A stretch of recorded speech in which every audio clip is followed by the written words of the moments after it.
Hello, this is Jake Johnson.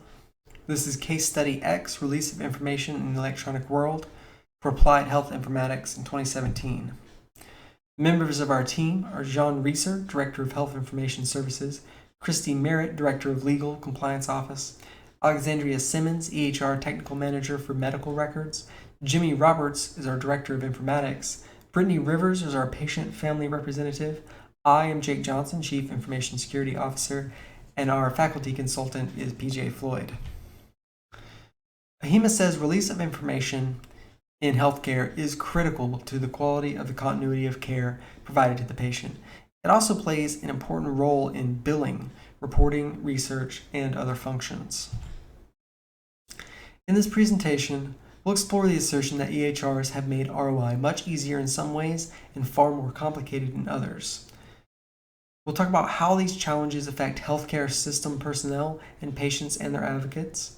Talk about legal and potential litigation challenges for ROI, current and future e-discovery implications for health information management, relationship between goals for the management of health information and technology, and what programmatic recommendations our group suggests to meet these challenges.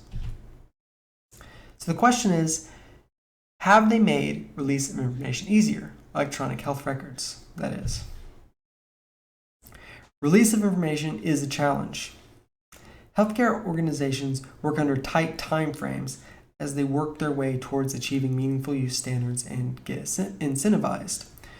Those that have not moved to a centralized ROI process, like electronic document management systems, often deal with unorganized, partial systems or silos of information to get the information they need, like going to different departments in a health organization. Routine audits are recommended to control this problem. That way the right information is released and the service is appropriately billed. And lack of trained staff can be a huge roadblock to smooth ROI process, and familiarity of federal laws, both state and federally, is crucial. When hospitals embrace EHRs, there are a lot of great benefits. They get computerized physician order entry, charge capture, preventative health, improved data accessibility, e-messaging between providers, and they can demonstrate meaningful use. However, these benefits do come with a cost. They have to be more vigilant on data security and data control and transparency. It can be expensive to implement, and providers struggle to meet standards of meaningful use. Implementation is ongoing, but adoption is out. Interoperability is in. It's time for usability to take charge as health IT evolves and healthcare laws are fully realized. Providers, as they passionately show their resistance to the transition, are expected to be very prompt and cooperative to address clinical needs, track progress, etc. The risk of malpractice is both easily detected because EHR includes detailed information and not easily detected because computer data can be easily altered and manipulated. ONC and CMS are working to try to figure out how to minimize how much time clinicians spend on unneeded data entry, and the EHR vendors need to make their software more flexible. Advancing health information interoperability, transforming the regulatory system to keep pace with innovations in medicine, science, and technology, and improving care while lowering costs by harnessing technologies that have already improved other industries. In at least one case, CMS overpaid more than $729 million in incentive payments to eligible providers that didn't meet meaningful use requirements. According to a U.S. Department of Health and Human Services Office of Inspector General, CMS failed to conduct minimal documentation reviews, which officials said left the incentive program open to abuse and misuse of federal funds. There needs to be consumer access to help consumers easily and securely access their electronic health information. Direct it to any desired location, learn how their information can be shared and used, and be assured that this information will be effectively and safely used to benefit their health and that of their community. There should be no blocking, and transparency should be ensured to help providers share individuals' health information for care with other providers and their patients whenever permitted by law, and not block health information. that is, not knowingly and unreasonably interfere with information sharing. We should implement federally recognized national interoperability standards, policies, guidance, and practices for electronic health information and adopt best practices, including those related to privacy and security. So these changes do affect personnel, patients, and their advocates. Let's see how. Healthcare organizations change can affect not only the staff's behavior, but their job titles, tasks, and roles. While many physicians stick to the traditional way of doing their task, it is becoming more prevalent that physicians are taking the proper training and continuing their education so they can stay up to date with the technology and software, such as the EHRs. As for patients and their advocates, changes within a hospital can affect them also, especially regarding the release of information. While the release of information can be a hard process for some patients, we're working every day to make this process easier, but with so many individuals, organizations, etc. involved, it is important that the security aspect be taken very seriously, which requires continuous change and adaptation. Online healthcare is one change that has improved the access to health information, which in turn makes it easier for the hospital and its staff to give the patients the proper continuity of care across multiple providers. Changes in the healthcare system have also made healthcare flexible, so an individual can still seek the proper treatment and not have the remote location, transportation, or schedule be a barrier to receiving care.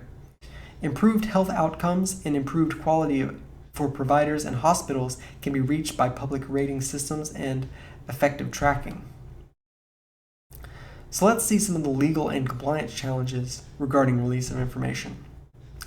First, there are some human challenges, including improper disclosure, lack of trained staff with the inability to locate the policies and procedures if they exist at all, a failure to stay current with federal and state ROI rules and regulations, and an ability to comprehend core HIM knowledge and/or anatomy and physiology that would prevent them from responding appropriately to record requests. Best practice for quality control would be to conduct more routine audits. Information may be in silos and difficult to track. Best practice would be to hire a certified HIM professional or paralegal to handle ROI requests. Some of the greatest challenges of the information age arise from placing computer applications in healthcare settings while upholding traditional principles. One challenge involves balancing two competing values: free access to information and protecting of patients' privacy and confidentiality. Only computers can manage the vast amount of information generated during clinical encounters and other healthcare transactions. At least in principle, such information should be easily available to health professionals so that they can care for patients effectively. Yet making this information readily available creates opportunities for access by extraneous individuals. Access may be available to curious healthcare workers who do not need the information to fulfill job-related responsibilities, and even more worrisome to other people who might use the information to harm patients physically, emotionally, or financially. The HIPAA security rule requires implementation of security safeguards to protect EPHI. Types of security threats include human, natural, and environmental. They can also be internal or external. Intentional human threats, theft, intentional alteration and destruction, virus attacks, may be due to disgruntled employees, may be due to external hackers or pranksters, unintentional threats like employee error or unintentional alteration and or destruction, internal breaches, which are more common than external breaches. As telehealth and telemedicine programs continue to grow, there are concerns including the privacy during the transmission, video conferencing, transmission of still images, e-health, patient portals, remote patient monitoring, continuing medical education, nursing call centers. The security rule requirements covered entities to maintain reasonable and appropriate administrative, technical, and physical safeguards for protecting EPHI.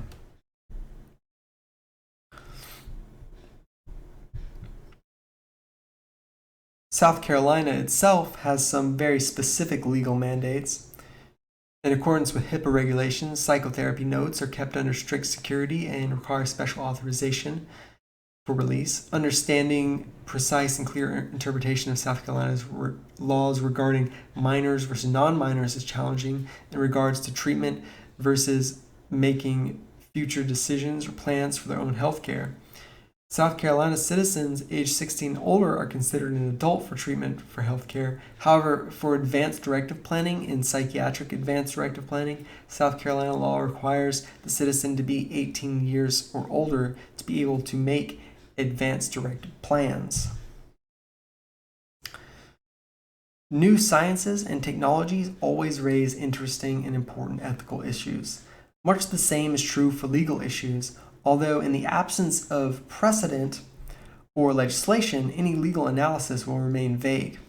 Similarly, important challenges confront people who are trying to determine the appropriate rule for government in regulating healthcare software. The lack of clear public policy for such software underscores the importance of ethical insight and education as the exciting new tools of health informatics become more common. To have an electronic health record admissible, the court must be confident that the system from which the record was produced is accurate and trustworthy. To maintain a legally defensive health record, a health record's integrity, its accuracy, and completeness is critical. EHR systems also bring new liability and litigation risks, such as inappropriate use of the systems, privacy breaches, and inadvertent data disclosures, which in turn may impose heavy costs in terms of preservation of electronic information and potential litigation issues. Confidentiality, privacy, and security are essential components of AHIMA's goals in light of consumer and government concerns related to the development and use of EHRs and HIE, as well as the collection, storage, use, or reuse of healthcare information.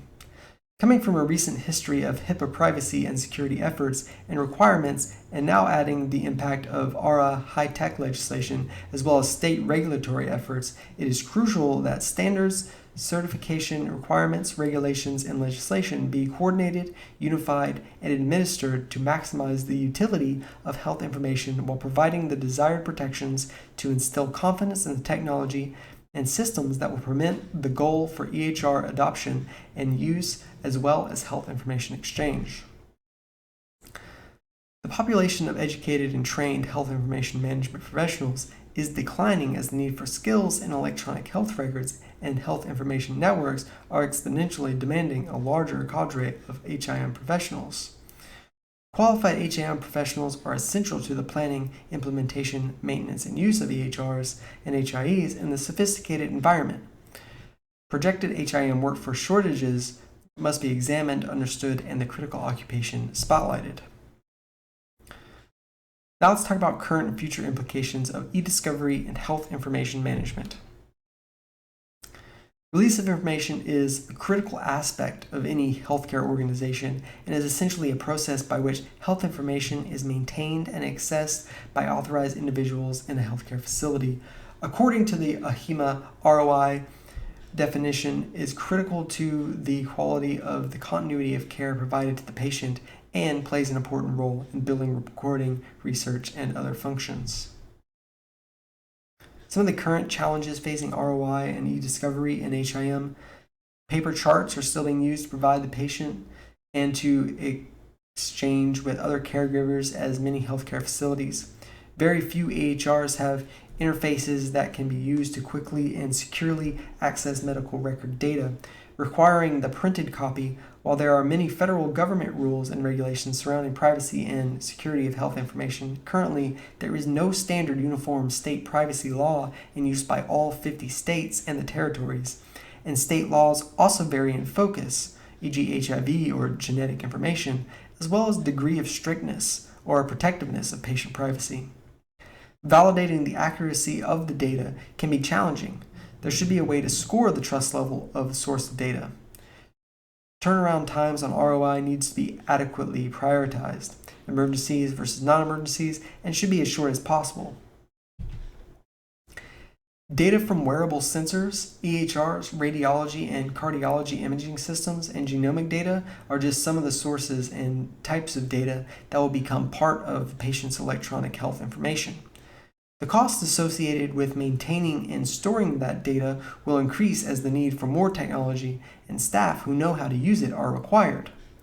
Privacy and security threats will continue to evolve, and systems will be constantly under threat of attack. Encryption and authorization methods will continue to get better, and HIM systems will have to be adaptable to these changes. Metadata is data inside the actual data, timestamps, locations, IP addresses, etc., will sometimes be more important to know than the actual health data, especially in litigation. Personal health record software solutions will soon be on everyone's smartphone or tablet. Health systems need to be prepared for this eventuality and should be able to interface with an individual's PHR. Maintaining quality control has and will always be fundamental to e-discovery in health. It's not how much data you can acquire, but how relevant and useful that data is to care providers. Verifying the identity and authorization of the requester of information will always be a challenge. Will ROIs require more than just a photo ID and signature? One idea is for the patient to be able to provide a phone number that the HIM system will dial, and then the patient can type in a secret code that authorizes the requester to get the information. What happens when one system says that the patient has an allergy and the other system doesn't? Is the information still considered valid, or can it be flagged as questionable? A good audit log should be in place to record all the steps in the process and timestamps for each step. This will provide the necessary insight into how long it takes to go through each step. That kind of information will be useful when trying to determine which step is taking too long and how to improve the turnaround time. Maintaining high levels of quality for ROI requires comprehensive facility-specific procedures that are documented, current, and easily accessible to staff, access to appropriate state and federal regulation references, training programs for new staff members, education programs for current staff members, regular review of work performed to ensure standards are met, compilation of performance statistics. Now on to relationships between goals for the management of health information and technology. It wasn't until the 1920s that physicians realized the best practice to improve patient care was to carefully document observations and actions taken during treatment.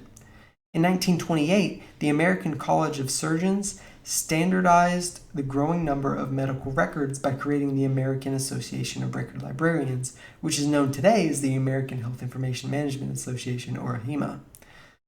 The 60s brought the mix of technology to the picture. The development of computers encouraged the idea to explore the marriage of computers and medical records. Downside was that computers were still too large and expensive, which meant only the largest organizations could use the technology to handle medical records. The organization that did opt for a computer system to handle medical records could only offer limited access to the records. The access was only available on the site that the record was created. In the 70s, computers were becoming smaller, and software was designed to support multiple different clinical functions, but these systems could only be department-specific and not accessible to other departments. In 1971, the first attempt at a total integrated health record system was implemented for the University Medical Center in Burlington, Vermont.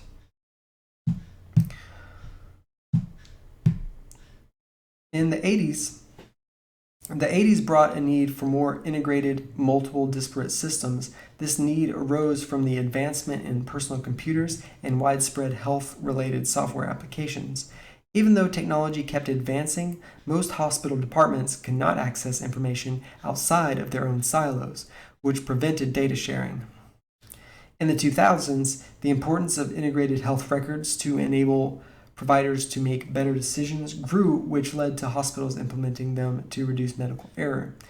The adoption of fully functional EHRs grew more significantly with the passage of the American Recovery and Reinvestment Act, the increased volume of data, ease of access to data, and the need for health information professionals to guide the management of health information.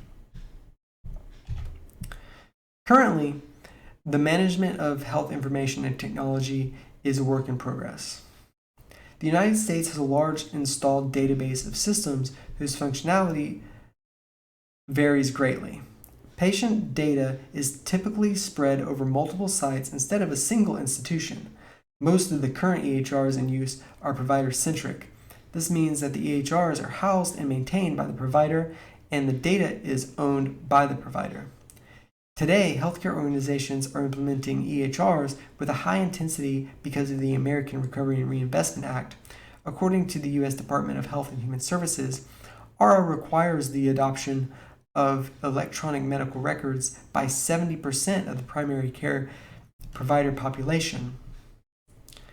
Out of the hospitals that have EHRs, only 41% of providers are able to send and receive secure electronic messages containing patient health information to and from sources outside of the organization or hospital system. 41% is a low percentage compared to the amount of EHR usage and the need for exchange of patient information. Even though managing health information and technology has evolved tremendously, there are still a variety of issues that need to be corrected. One overall problem is that there tends to be inconsistencies in what is recorded and how the data is recorded. This creates silos of data that cannot be merged for analysis or patient care. These inconsistencies can lead to the disruption of the continuity of patient care. The unmerged data cannot easily follow a patient between facilities. Another overall problem is when there are duplicate and contradictory data elements in the health system. These elements, whether in the form of a double entry or contradictory disease indicators from separate departments, can create parallel and uncoordinated databases on the same population. The overall problems lead to the need to integrate and harmonize data to make it available to all users. Additional to the overall problems, managing health information and technology also has several ethical challenges to overcome. One being the privacy concerns in the case of releasing information to an unauthorized user. Ethically, the management of health information limits the access of the data to be able to preserve the privacy and confidentiality of patients. Another ethical management challenge is dealing with digital security breaches. Management of health information also includes the management of defense measures. Including defense measures like scanning for viruses and malware can ensure the protection of the privacy of the health information. Accuracy issues are another ethical challenge in managing health information. Inaccurate recorded information can lead to the possible harm of a patient. The information systems design functions need to be implemented properly to ensure that the user cannot skip data fields or any important information. The most important solution to the problems and challenges of managing health information and technology is making health information systems interoperable. The next slide goes into more detail about how this is the best solution. Besides interoperability, there are other options that can assist in solving the current problems. One solution that has worked in other countries is having a national unique patient identifier. The problem to this solution is that the Congress is currently prohibiting the use of federal funds to develop this. There are multiple drawbacks with using common identifiers to exchange patient records. On the clinical side, there is the issue of failing to retrieve needed records or obtaining the wrong ones. On the privacy side, there are issues with using name and social security numbers because of the vulnerability and connection to sensitive records. With having a unique patient ID, patients could control who access their information. Their medical information would have the ability to immediately be available when needed. They would not need to fill out the same information over and over again, and there would be no worry about mixing their information with other patients. Another solution is having core data sets. Core data sets are when the most critical data is defined for each application. This has the ability to cut out the unnecessary data collection that can bog down an information system. With the assistance from an interoperable system, core datasets can ensure that only essential data is captured from different agents in multiple settings in a comparable and consistent manner, which allows for analysis at a higher level without increasing the data collection burden on any system. Currently, EHRs are provider-centric instead of being patient-centric. This means that the providers maintain the EHR systems and most of them own their patients' data. Provider-centric also blocks the idea of interoperability by allowing vendors to have different versions. It also allows lab results, past documentation, and hospital visits to not be centralized, which can lead to ineffective and inefficient use of health information. By moving to a patient-centric EHR, patients are now in control of their own data. Any provider that treated the patient would input the data into the patient-centric EHR, thereby centralizing all the up-to-date data in one place that is available at all times.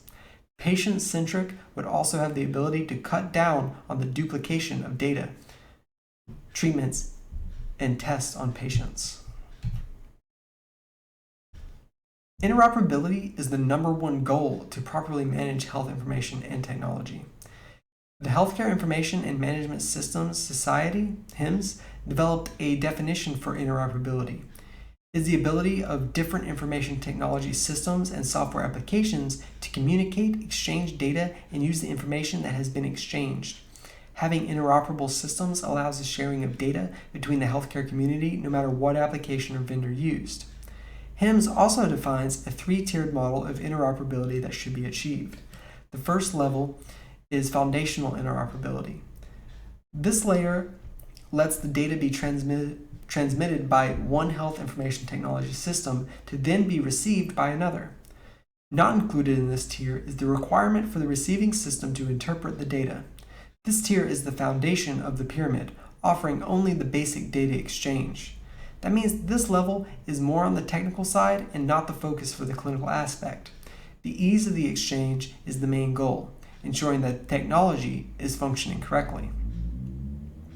The next tier is structural interoperability, which defines the format of the data exchange between the systems. The focus is on packaging the data by message format standards. For example, Health Level 7 provides guidance on how the message should be structured.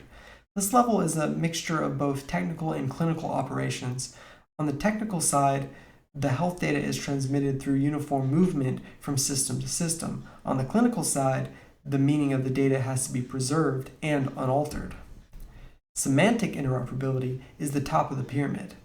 This tier ensures that the systems are able to both exchange and use the information that has been transmitted. The goal is that the transmitted structured message contains standardized coded data that can be received and interpreted. Semantic interoperability aims to bridge the clinical terminology between multiple systems and data sources. By having complete interoperable systems with each tier successfully included, almost each challenge to managing health information technology can be solved. Both managing health information and managing health technology should aim to have interoperable systems. That single goal shared between both can bridge the sides together and work towards improving patient care. Now let's talk about some specific programmatic recommendations to ROI challenges. In the past, mostly paper forms were used. You had to go in person and request the information by presenting a driver's license or a social security card. And there was no method for notifying you if somebody needed emergency access to your data. Currently, a lot of the time, it's still paper. There is limited capacity for notifications. Sometimes you can get a phone call notifying you. But what happens if you don't pick up the phone? Also, custodianship is typically by the provider. It's not patient-centric at all. In fact, in at least 16 states in the US, it's actually a legal mandate that the provider retains custodianship of all patient data. In some health systems, they've started using blank check forms for rapid acquisition of information. So they ask you to sign a blank release of information form, stick it in your file, and then if there is an emergent situation, they can fill out what information they need and send it on with your signature. However, this is based on a common misconception since HIPAA doesn't require signatures from patients when the data is being requested for treatment or payment in most situations. In the future, there should be clarification from HIPAA and other laws about what is necessary and what they need from patients. As I said, signatures aren't usually required by HIPAA, though there is a common misconception that they are always required. There are apps being developed by numerous companies now that provide digital ID verification, where you can simply take a photograph of your driver's license and be verified remotely. And there should be more online portals to deliver notifications and allow people to filter through specific data packages that they can send on to a provider when they're requested. And for the distant future, to provide this layer of interoperability between all health systems, the blockchain, the technology behind Bitcoin, is an ideal solution. It's secure, it can be completely separate from all of the main healthcare systems, yet provide interoperability with all of them. It can maintain unique identifiers for patients and providers, and it can provide notifications to patients when something is changed or requested. And this gives the opportunity for custodianship both by the patient in a patient-centric way as well as the provider, so that both the provider and the patient can decide what information is released and when and how.